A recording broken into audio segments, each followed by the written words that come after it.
আমাদের প্রাণপ্রিয় রাসূল ছিলেন একেবারেই এতিম।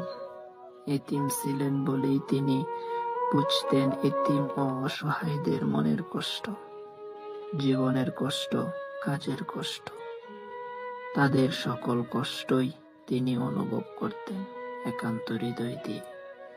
ফলে তাদের সেসব কষ্টের তুষার দূর করার জন্য রাসূল সকল সময় থাকতেন ব্যাকুল। তাদের প্রতি ছিল তার বিশাল হৃদয়, আকাশের মতো তার চেয়েও বিশাল। বিশাল ছিল তার মন ও ভালোবাসার দরিয়া। সেখান থেকে উঠে আসতো দরদের তুফান, মমতার ঢেউ। সেই ঢেউ আছড়ে পড়ত নবীজির চারপাশে। সকলের হৃদয়ের দুকুল ছাপিয়ে যেত রাসূলের ভালোবাসার কোমল তুষারে।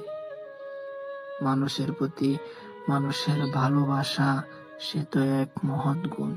মানুষকে ভালোবাসতেন রাসূল মন দিয়ে, প্রাণ দিয়ে, জীবন দিয়ে। কিন্তু এতিম, গরিব, দুস্থ এবং অসহায়দের প্রতি রাসূলের ভালোবাসার মাত্রাটা ছিল অনেক, অনেক গুণে বেশি, যার কোনো তুলনাই হয় না। সেই ভালোবাসার নজির তো রয়ে গেছে রাসূলের জীবনেই। তার জীবন ইতিহাস যেমন শিক্ষণীয় তেমনই পালনীয়।